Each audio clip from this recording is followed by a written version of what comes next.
Thanks everyone for joining. As Brittany said, my name is Mike White. I'm a professor at Arizona State University. I'm co-director of the TTA program. And so I'll just offer a couple of introductory comments, and then we'll go around the virtual room and have our presenters introduce themselves real quick. And then we'll go to more in-depth presentations from each of the three sites. And we actually have an extra 10 minutes in this session because of the way the scheduling worked out with the BJA director, Carlton Moore's schedule. So we have a little bit more time if we choose to use it.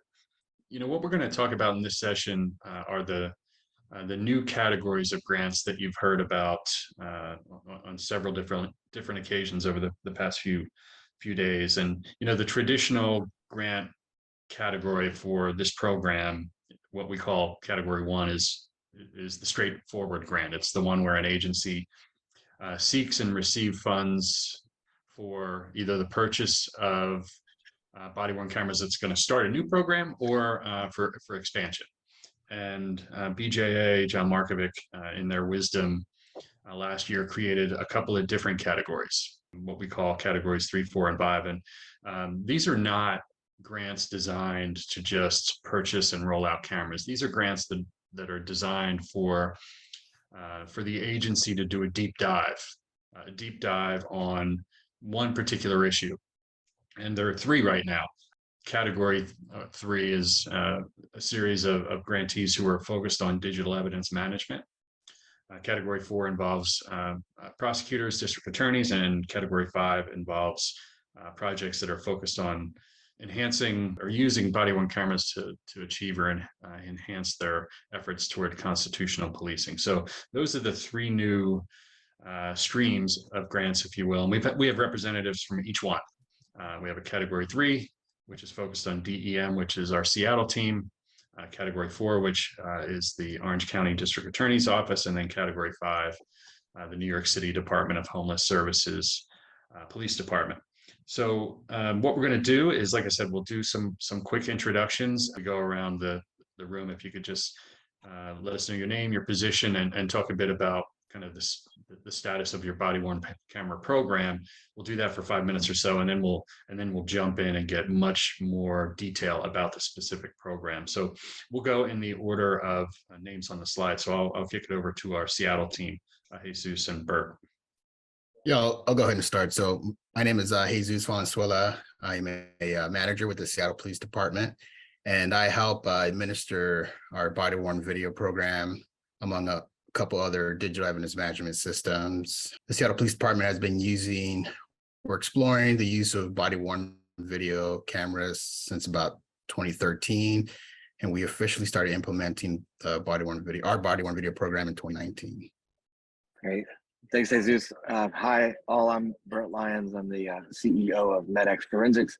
We're a partner with the Seattle Police Department on this project that we're going to be discussing here shortly.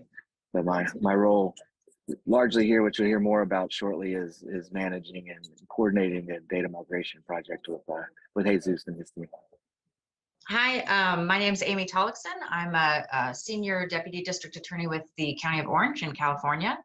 We have a body-worn camera coordination program here in Orange County that we have been maintaining at the DA's office since about 2015, with a very strong presence of body cams in Orange County, over 5,000 or 4,000 cameras, increasing every day towards the 6,000 sworn officers that we have countywide.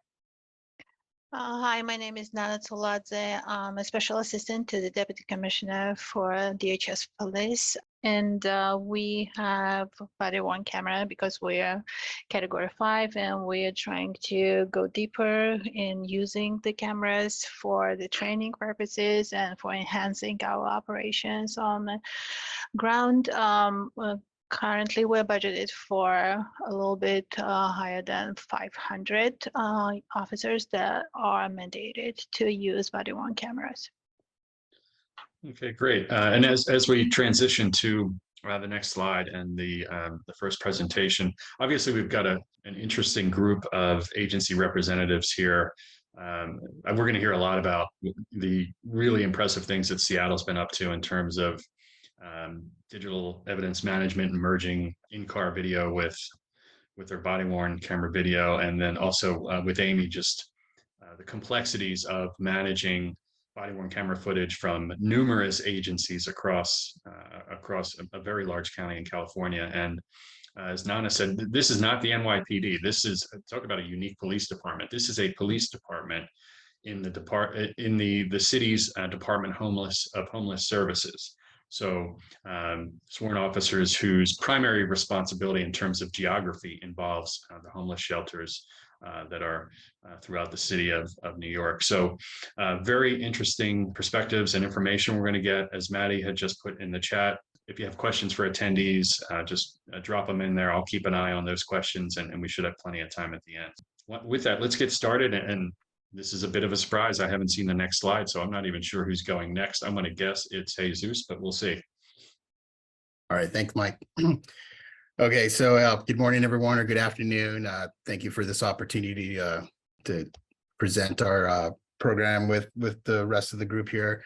I'd like to just start off by saying that and echoing kind of a buzz phrase or a buzzword that I heard over the last couple of days, and that is that agencies and organizations represented here are just dealing with a tsunami of digital evidence.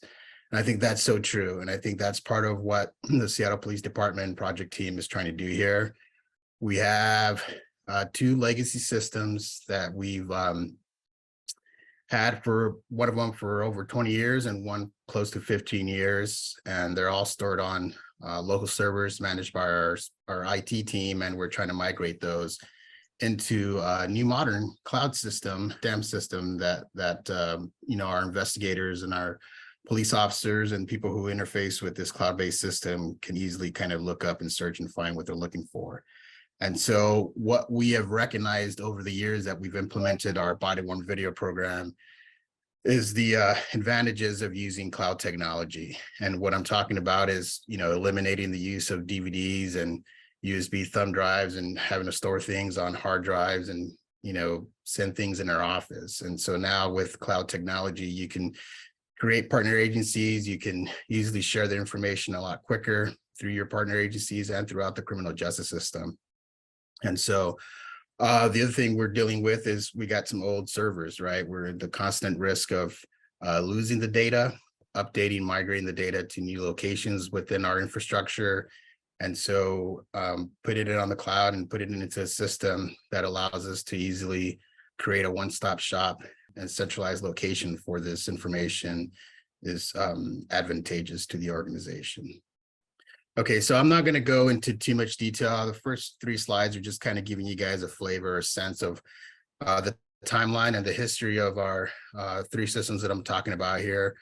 The first system is our digital evidence management system. This historically has been used by detectives and police officers during a time when we made a transition from film to digital point-and-shoot cameras. And so what that process looked like for us was, patrol officers would take out a point-and-shoot camera and take some photographs of whether a burglary or a scene, come back to the write-up room and put that SD card into a computer and upload that into an application. So back in 2003 or 2010, that was a very, very modern way of uploading and creating a digital evidence management system.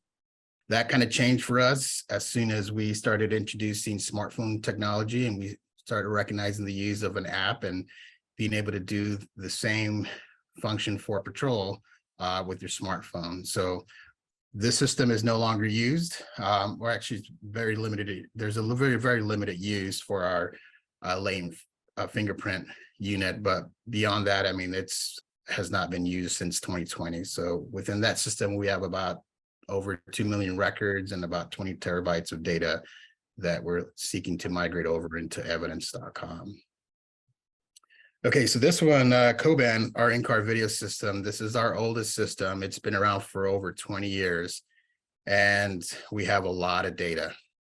That's two petabytes worth of data. That's, I can't do the math on that off the top of my head, but I think that's about 2,000 terabytes worth of information. Really no easy way to get information out of that system other than duplicate that onto a DVD or export it out and use some kind of workaround to get it into evidence.com. There was a really good session that maybe most of you guys attended on body-worn video tagging.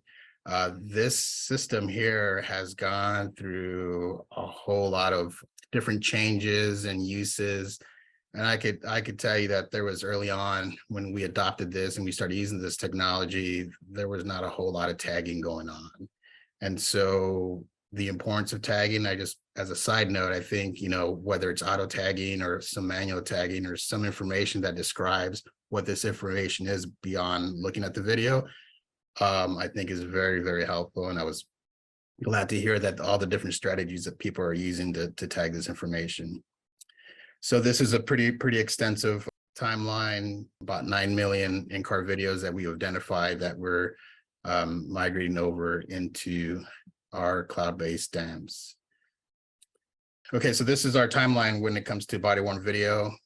We started exploring a couple of different vendors back in 2013. We received some BJA funding and we're able to implement body-worn video program. Yeah, 2017, I had said 2019, but 2017 is when we started implementing it. We did a phased approach and that really helped. That was a huge game changer for the Seattle Police Department when it came to discovery and getting stuff out to other partner agencies and attorneys and for both civil and criminals. So that eliminated the use of DVDs and CDs and introduced some other technology that has really kind of helped shape and transition the department into kind of a more modern way of collecting information, especially when it comes to digital video and digital photographs and audio statements. All right, so I'm not going to go over each of these business requirements, but one of the things that we did early on is we partnered up with Bert and his team from MedX Forensics and really took a deep dive into kind of understanding our data, doing a lot of background research on what this information looks like in both the DataWorks platform and our Coban platform.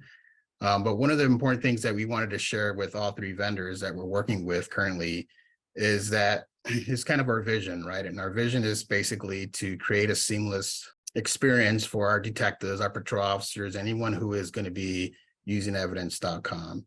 Because if anyone is familiar with actually interfacing with these platforms, there's just a lot of data. There's a lot of data to sort through and filter and kind of look for. And even if it's tagged, right, you're still reviewing 20, 30 videos on top of adding, investigative photographs, adding audio statements, adding third-party video that's been uploaded through citizen portals. There's just so much information in there. So the last thing we want to do is just migrate the data over, transfer it over with no actual real information that people could use to interpret what are we looking at here. And so here's a little bit on the background information. I'm going to go ahead and hand this over to Bert. A lot of this information and a lot of the background and kind of work that was done on kind of coming up with these summary was part on his team. Sure. Thanks, Jesus. As Jesus mentioned, one of the key goals of this project was to ensure we don't just dump petabytes of data over into evidence.com and it becomes useless for the Seattle PD stakeholders who actually want to have access to, make use of, and leverage this information into the future. I'll say another goal of Jesus's team has to do with the authentication of the content, making sure that the validity of what ends up in evidence.com is there, that they can be sure down the road if a piece of evidence has to go down to court that they maintain their logs, that they have a record of that particular evidence item, not only once it entered the target destination of evidence.com, but as it was taken care of prior in the previous system. So we spent quite a bit of time working with Jesus and his team to establish that vision that Jesus just documented, and then to execute on that vision. And the first part of that process is to understand the data in the source system. So we work carefully to clearly characterize what data is already in these legacy systems, what data exists in the digital evidence management system today.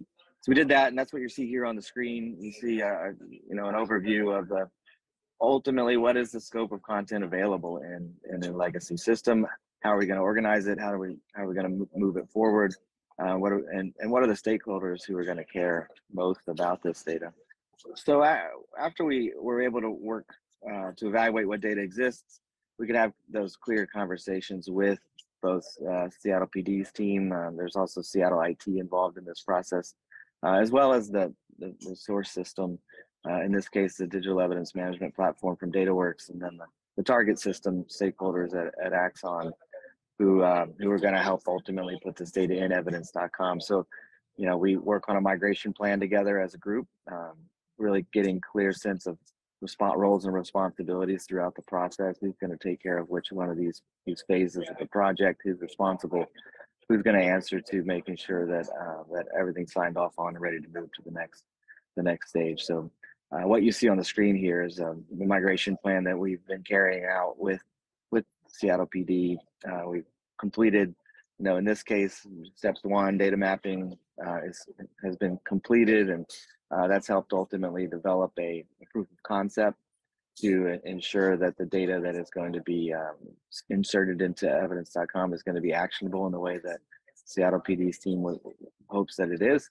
So we're proving that out as we speak, and have already worked with Axon's team to ensure that our plans for migration meet their expectations, that they can handle the goal from how we want to distribute the data to them, the structure of the data that we'd like to present within Axon, and that all that is clear and signed off before we get anybody's hopes up on either side. So I think we worked hard as a team throughout this process to ensure all the stakeholders are engaged, that there's no assumptions in terms of what data can be extracted from the source system, how that data is going to be organized and prepared for the target system, and then exactly what data is going to end up in that target system. We don't want to move this quantity of data, these evidence items with any assumptions in place. We want to make sure everybody's clear-eyed through the process. So that's where we are today. I think we've made a lot of progress. I will point to the migration vision, as Jesus mentioned. One of the key things that we learned in this process as a team was that the original system had a variety of Seattle PD stakeholders involved. Jesus mentioned latent prints, for example, and it became clear that there was a small portion of data that was not going to be able to make it into the new system, not because the data couldn't fit, but because of workflow functionality. And so we were able, as a group, to make that decision early on and say, all right, our target is going to be 98% of the digital evidence items are going to migrate, and this 2%, here we have a separate plan for those 2%. And I think that's helped us to reduce obstacles throughout this process. So where we are today is now moving on to the co-ban system, as Jesus mentioned, the in-car video content. We already sat and done data mapping and evaluation with the co-ban team, and are working through the same model, same process, making sure everybody is on the same page. At this point in this process, this is the focus currently is the building towards getting a sense of scope, so the Seattle PD team can sign off on what data is present, what data can be migrated to the target system in Axon, and then moving towards proof of concept. So we've been really happy with our progress as a group, and I'll pass it back to Jesus to close this up. Thanks, Jesus. Yeah, thank you, Bert. So I think one of the couple of things, the takeaways I feel like for the group here is we've kind of slowed things down just a bit. We've engaged internally with some of our detectives and some of the people who are responsible for looking into a lot of this media within evidence.com. We've actually used our test environment, and we're working towards using kind of doing a manual integration as a proof of concept to show people within the department of what this is going to look like post-migration. And I think that's important for us to identify any kind of weaknesses or any things that we need to kind of improve on as far as how they like to see the data. And it really is just a lot of the leveraging the custom metadata fields that Axon has through their API to make sure that the information that was part of that legacy system is still kind of viewable within the new cloud-based platform. And the other point I'd like to just kind of leave off with is just the importance of the partnerships, right? I think having Bert and his team and having the expertise of doing some of these migration projects for like, private industry and corporation really kind of helps up our game as far as what we're doing here, as far as making the data migration and working with the vendors. I've had to have some pretty difficult conversations with vendors. It's not easy to notify people that, thank you for, serving us over 20 years and being a great vendor, and we're kind of moving in a different direction. So I think having, someone like a consultant come in and help out with these kind of programs and making sure that they understand, making sure that that vendors are also kind of treated with the respect and you're protecting their intellectual property and their algorithms. And so kind of being a buffer there really has kind of stood out for me is working on this project. So with that, I don't think I have anything further. Mike, hand it back to you. Thanks, Jesus. Thanks. Two parting thoughts I have before we move on to the next presenter. One is that it's clear to everyone who just listened to Bert and Jesus talk that they are in deep. I mean, this is a deep dive with digital evidence management, but I think the lessons that they're learning along the way are valuable for everybody. Because even if you're in an agency that's here, you're just starting your body-worn camera program, you have existing databases, evidentiary databases that are going to have to be integrated or migrated. Listening to the Seattle experience and what they're involved in, I think is really valuable in terms of, for those agencies, even just getting started, of what the things are, in your future in terms of managing all of this tsunami of evidence. And the other point I'll raise, and you can see it actually right on this slide, Jesus talked about other partners, and one of those other partners is the King County Prosecutor's Office. And so maybe in the Q&A we can explore that a little bit further in terms of their role in your project. But we should keep moving. And so why don't we move to the next slide? I'm guessing it's going to be Amy. And actually, I think both Amy and Nana do not have a slide. So we're just going to chat about their projects. Well, thanks for inviting Orange County into this. We always like to kind of share our experience with outside agencies. We have had a fairly robust body-worn camera program since 2015. But for us, it wasn't so much that we can't share the data or can't access it. We have a really built out naming convention that the entire county adopted. We were very lucky. We train the officers quarterly in a large meeting. We have 22 agencies on body cams, but we have 38 agencies, and all of them participate in what we call our body-worn camera coordinators meeting 4 times a year. We also have some great partnerships with the criminal justice stakeholders in general, including the public defender's office. So the sharing and ingesting of body cams is pretty built out in Orange County. But what we are still struggling with, I think as many prosecution offices are, is that we have certain evidence in a bunch of different places. We get our criminal referrals through an electronic system. And that electronic system is connected to our court system. So when an agency submits a police report for filing, if we file it, we electronically send that to the court, and the court sends us back the file stamped complaint and a bunch of different information. So we have that in one system. We've got our body cams and anything Axon related coming to us in our own instance of evidence.com from the agencies that use that. And then we also get still evidence in legacy media format, where it just goes into a physical file somewhere or gets uploaded potentially onto one of our server drives. But the evidence is just kind of everywhere. And when I started as a prosecutor, you would open up a physical file and you would have all of the police reports there and all of the evidence there in the file with you, which was an easy way to see everything that you needed to know about the case. You had the complaint right there, you had police reports, you had your CD that you could pop in. But our attorneys now have to go into 3 or 4 different systems to see what the entire case looks like. What we were finding is that the natural curiosity of, oh, what evidence is in this file, or, oh, there's 20 videos in here, I better get to reviewing this right now. And also just the ability to read the police report and pop straight into the evidence, all of that was kind of missing because of all of these disparate evidence lockers, basically, these storage containers. So We applied for this grant basically to virtually integrate those things. We're happy with where our electronic documents that we receive from the police agencies for referral, we're happy with them in our CMS system, and we're happy with that data exchange. We're happy with using cloud-based evidence.com for things that are shared to us from the agency. But we did need to find a way to get our legacy media storage into an online environment so that we didn't have physical files anymore. So that's one, storage locker that we needed to eliminate. And then we've got to marry it all with the case information so that we can go to one spot. And although there might be several systems running in that spot, to the user, we want it to look like one seamless system where they can pop into John Doe's case file and see everything that they need to know about John Doe. They can see the criminal complaint, they can see what court dates are coming up, they can see what evidence is associated with this, instead of constantly having to open up different systems with different logins.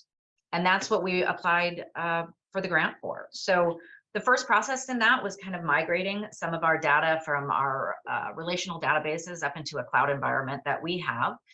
We purchased some Azure storage space, and we're moving our applications and our data into that environment so that we can run everything basically out of a cloud environment, and we'll play a little bit nicer in the sandbox that way when we try to integrate everything into, again, a virtually integrated. All right, thanks, Amy. Again, if you have questions that are popping into your head, please feel free to put them in the chat. We'll move to our third presenter, Nana, and then I've got a couple of questions, and then get to anything else that's on people's minds. So I'll turn it over, Nana. Hi, everyone. My name is Nana. I work for DHS PD, and our project is this is the first grant for DHS PD concerning actually the first grant for DHS PD. Our legacy came from NYPD be present in DHS shelters. When we took over in 2019, we started using the body-worn cameras that were used by police officers before, and then we procured some newer versions of them. And we have, as I mentioned before, we are budgeted for 500, a little bit more than 500 officers to represent safety and security in homeless shelters that are run by New York City government. And there are also provider sites of a little bit more than 600 shelters that due to influx of asylum seekers, the number increased for last 18 months or so. But our officers are the ones who are using the body-worn cameras and are mandated to use them at access control, at interactions, and at any contact with the program staff and residents of the shelters. Our current system is based on Axon, and we have a lot of similarities with Orange County program when I was listening to it. And we have all our data scattered all over the different databases, different systems, and every time we have an incident, crimes and incidents are reported in one system, and it's very rigid when it comes to reporting and driving the reports from that system. Body-worn cameras are stored on a cloud through Axon on evidence base, and that could be accessed by DHS PD higher ups and executives of the DHS. And also we are sharing the information when we collaborating with the district attorney's office. And usually that sharing is manual because not all of our data is in one system. And not all of the rest of the system, but Axon is easily shareable or open-ended, and we don't have ability to grant the access to outside or third-party users. This is where we started. Right now, I would like to update you on the actual status of the grant usage. Even before we applied for grant, we started the discussions with various vendors to conduct the discovery meetings so that both of us, DHS as an agency, and the vendors themselves also learn what are our basic needs, what are our critical needs and requirements in order for for us to better serve our residents and provide the security, and for vendors to better serve us as a partner. We eased into the grant acceptance process while we were still conducting this discovery meetings with different vendors, and some of them, majority of them, came up with offers to meet our critical requirements. Most of them are meeting 100% of our requirements. But we started collaborating with the legal team, a legal unit in DHS, so that we have stable grounds to negotiate the procurement and to negotiate the contract with the vendors. Also, intense collaboration is in process right now with ITS, with Informational Technology Services, and we completed the process of business case development, and it's with the informational technology, with data governance. We're in the process of getting the final version of the business case approved by OIT.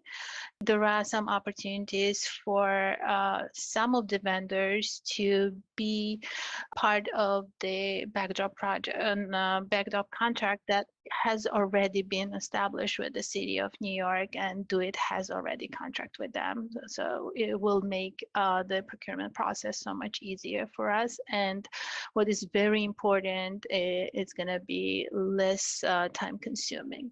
I didn't mention two major, well, I mentioned one that we wanted to integrate the data under one umbrella so that we have everything secured, saved, and very easy to access and easy to derive or get back the report that we want. Another direction, major direction that moving forward was also to use the body-worn camera footage, accumulated footage, towards the improving of training process and our DHS Academy, Police Academy, to give them resources and better curriculum for initial training for the peace officers, and also the refresher trainings that they conduct throughout the year. Thank you very much, Nada. So I have a couple of questions Sure. for each of the presenters, and again, anyone else who's got some thoughts, please just put them in the chat. Jesus mentioned the previous session on tagging. They've got us beat. They had a clip of Michael Scott from The Office. So far, we haven't produced that yet. And also, they used a term I thought was great to describe the new generation of police officers, TikTok cops. Which is interesting. But I'm gonna start with Nana, and you know, it's funny, there are 18,000 law enforcement agencies in the U.S., and the number of those that are responsible for homeless shelters, you could probably count on one hand. Yeah. So very unique in terms of the mission that your agency has. Yet Indeed. the issues that you're describing are the same kinds of issues that every other agency that's going down this road is experiencing in terms of procurement, in terms of figuring out what your basic requirements are, working with vendors to make sure that they can meet your needs. What I did want to ask you to expand on a little bit is that last part that you were talking about. New York City Department of Homeless Services PD is a Category 5 grant. That means they've received the grant to explore ways in which the footage can help achieve constitutional policing. And you touched on it right at the end of your talk now about the focus on training. So if you could just offer some more detail on kind of what the plan is for the agency once you get through all of the the logistical nightmare that you're dealing with now with vendors and city procurement rules and all that. Once that's all done, describe what's going to happen then after in terms of this Category 5 grant, this focus on training and constitutional policing. Sure. The peace officers have state requirements to be trained on a periodic basis in certain skills, and especially on the tools that they have on their belt, having in mind that we are working with special population, and to be aware of trauma-informed issues and all that entails to work for the Department of Homeless. So this data integration would give us the opportunity to have the components like personnel database, right? Where we have the information about conducted trainings and required trainings and deadlines coming up for each individual that we work with, and we would have the opportunity to schedule automated trainings for them.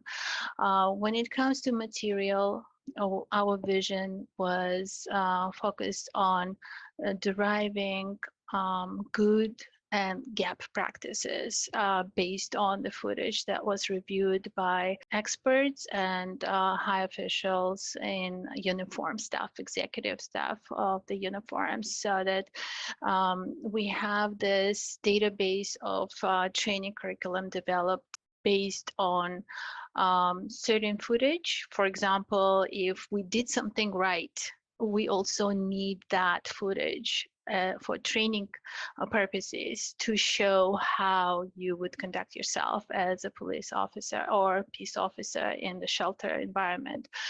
And because our activities, 90% of activities for peace officers in homeless shelters are restrained to indoors, we are kind of limiting our approach to what the training could entail, because there are some trainings that have been already developed when it comes to when it comes to interaction with the public on a road, for example, when the police officer in the car is stopping, and what is the training material for that specific situation. But those situations never occur in the setting of the shelter. So we're, as you mentioned, very unique, and it's very hard to find the training that is already made, off-the-shelf training that is suitable for us. That's why we're focusing more on developing our own training based on our footage materials, and stepping up into better, technically more developed training, and looking even into the newest versions like virtual trainings as well, once we're done with basic stuff here. And, for those who are interested in, the Category 5 grants that are focused on constitutional policing, we've got 3 grantees in this cycle. Each have kind of a very similar focus, which is using existing footage to enhance training for the officers in the agency. And so the other 2, the LAPD and Rochester, they're attacking it in very different kinds of ways. So Rochester has partnered with RIT, Rochester Institute of Technology. They're going to use machine learning and very sophisticated algorithms to review the library of footage that they have to identify useful videos that then could be incorporated in training. The LAPD is going to do it in a much more targeted and manual way in terms of reaching out to each district and trying to, like I said, very targeted, identify videos. For your agency, Nana, do you think you're going to be more like the LAPD in terms of much more targeted approach in identifying videos at this stage? Yes, because that comes to RIT approach, it's a little step up for us, and we can jump, but first steps first, I think. Right. Thank you. I'm going to transition a bit and ask a question of Amy. And I don't think you covered this, but if you didn't, my apologies for missing it. One of the challenges you must have to deal with is that the number and diversity of law enforcement agencies that are kind of feeding you information, data, evidence on a daily basis. Can you just talk a bit about what that looks like? How many agencies are there? How diverse are they? And how you can possibly manage that? We have 22 agencies that have body cameras. We have only 4 of them now in WatchGuard, using WatchGuard cameras. Obviously, Axon has a cloud-based sharing platform. To the best of my knowledge, is the only really one that has kind of that seamless cloud share. We have developed portals for the other 4 agencies. So OCDA purchased some cloud space environment, and we can create instances of evidence.com within those cloud environments, multiple instances that we give the police agencies free of charge to them to basically use as a conduit to get evidence to us. And then we've also given it to agencies that don't have any body-worn cameras just to get the rest of their digital evidence to us as well. Luckily, we had some great minds in place when we started our program. So we just went to work, and we go out and train the agencies all the time on their naming convention and how they need to share things with us, and what it looks like on our end when we receive evidence that isn't packaged properly. We adopted a 1DR, 1 case ID. So we don't have agencies give us all the evidence on an individual case. The best example being like a stolen vehicle and a recovery. Both of those are going to have 2 separate report numbers for them. And we're going to ask the agency to do then 2 shares to us. 1 share with all of the evidence under the theft report, and 1 share under the recovery report. What that does on our end is allows us to collect all of the different reports that we need and the evidence from there, because oftentimes one report will be necessary for a defendant, but it will also be necessary for another case for other reasons. Maybe we split the defendants. Maybe there's a passenger in the back when the vehicle is recovered that isn't responsible for the theft, but has narcotics on him, is in possession. So we started that right away, and that's how we do it. We use regex in the Axon environment. So we force our agencies into a naming convention by placing in just a small amount of code, so that if the agency, I know Sheriff's Department is on here, if it's Orange County Sheriff's Department, they have to put in their initial abbreviation and then their report number behind it so that we can identify where it's coming from. And that just helps us organize everything on our end. And then we hire just a ton of paralegals that really are responsible for intake and processing and getting it into the right case in our environment. Excellent, thank you. I have a question for Jesus as well, but we did just get a question from one of the attendees. I'm not sure I'm the best person to answer it, but we have some folks on here who probably can. The question was about these different funding categories, categories 3, 4, and 5. So as I mentioned, the representatives we have here are kind of the inaugural grantees in these new categories. They're the test cases, if you will.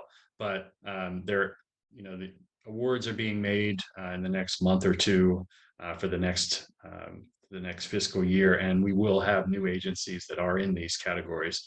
But the question is specifically, I think, if you have a grant already, can you apply for one of these new ones? So, Mike. So, yeah, that's definitely the case, and indeed, several of our Category 3, 4, and 5 agencies have returned sort of and graduated from their initial implementation or their expansion program to categories 3, 4, and 5. And we heard from LAPD. They had several grants, both to help establish their body-worn camera program in 2015, and then expanded to the Transit Bureau in 2019.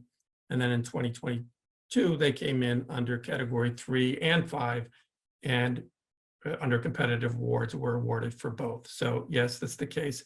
And I Want to check, I think Seattle was also a previous grantee of ours. Definitely possible, and a lot of our agencies sort of graduate and become sort of parts of our community of practice. And I think Amy already has been on several of our webinars as we're doing deeper dives and working with prosecutors. So that's worked out very well.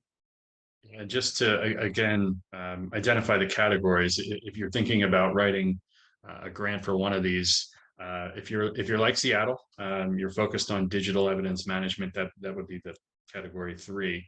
So your focus would be on things like Seattle's thinking about data integration, data migration, managing body-worn camera and other digital evidence. Category 4, if you're going for that, you're a prosecutor's office, you're a district attorney's office, and the focus then will be on the body-worn cameras in that setting. And then category 5 would be your focus is on constitutional policing. And as I mentioned, the 3 that we have in this inaugural group all are focused on training, but it doesn't have to be training. It can be other features of police work that contribute to the achievement of constitutional policing. So that's just I guess a brief overview of each. And John, while I have you here, it looks like there's another question about adding body-worn camera and drone grants. I don't know if that's something that is in the works. Well, we'll be continuing, it looks at least through 2004. So we're just about to announce our 2023 BWC grants, which are patterned much after the 2022 program. And we look to be having a 2024 grant solicitation too that'll come out in the spring. The appropriation funds are there. There's a lot of back and forth exactly how much, but the program has been successful, so we hope to continue that. In terms of drone programs, I can't really speak to that. I know there's some prohibitions on funding drones, particularly with the body-worn camera program. That's not allowable, and that cuts across some of our other grant programs. That's not to say there might be funding in the future for that, but right now I wouldn't see anything coming out specifically to fund drones or a drone-specific program. And we do deal with data integration, and we will fund agencies that are trying to integrate, for instance, their in-dash cameras with their body-worn cameras, but our appropriations are for the purchase or lease.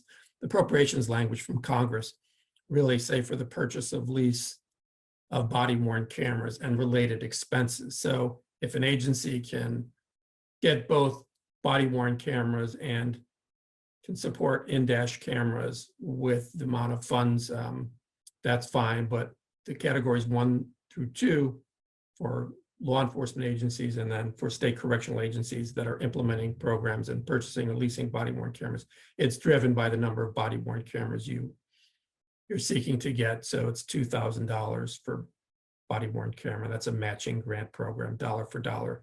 The demonstration ones are, I think you've captured them well. We've tried to define those, meeting agencies that are making progress, showing some innovation, but yet, because we know that there are many challenges that still exist in dealing with, again, I'll probably overuse the term, the tsunami of digital evidence data, and all the protocols, the lack of standardization, the learning as we go.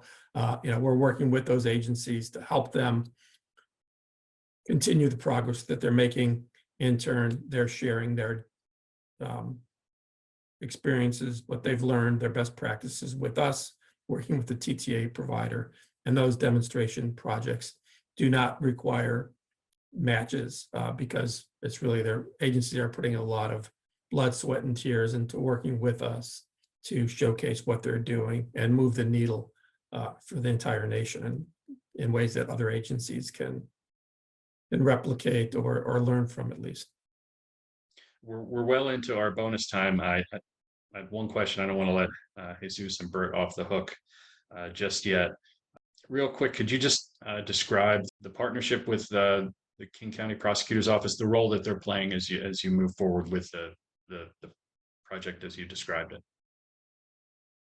Yes, certainly. So I think Amy touched on a lot of the challenges and points that the prosecuting attorney's office are kind of dealing with. So I work closely with Cheryl Woods, who is my equivalent over at King County.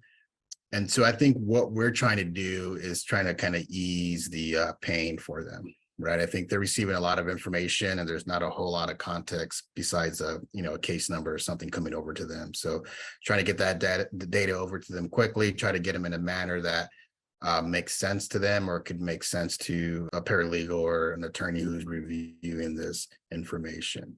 A second component of our project is creating a doing a feasibility study on creating a real-time request system. And so we've seen some pretty good success stories come out between a partnership between the Seattle City Attorney's Office and the Seattle Police Department, where we have a request system. And this is no different than eliminating the CDs and the DVDs and that kind of antiquated process. And this would be more in kind of the vision of eliminating the use of emails and back and forth between, do you have this and do you have that? Can we get a copy of this? And so this dashboard would help the King County Prosecuting Attorney's Office kind of look at real-time information. They can make the request. We can see what's priority, what's not priority. They can rush requests. They can see if it's been completed, when it was completed. Really just kind of modernizing and eliminating the use of emails and back and forth and making sure things don't get lost through the cracks in the discovery process. All right, great, thank you. I don't see any additional questions in the chat. We have, I think, about 2 minutes left, but we can certainly hand those over to you to use as you see fit. So I guess I'll kick it to either Brittany or Chip. I think we have a break coming up, and then we're going to hear from BJA Director Carlton Moore. Yep. Thank you so much, Mike. And thank you to all of our panelists today. We will break until about 3:15. And at 3:15, we will have remarks from BJA Director Carlton Moore. So we invite you all to join us back here on this same link. Thank you very much.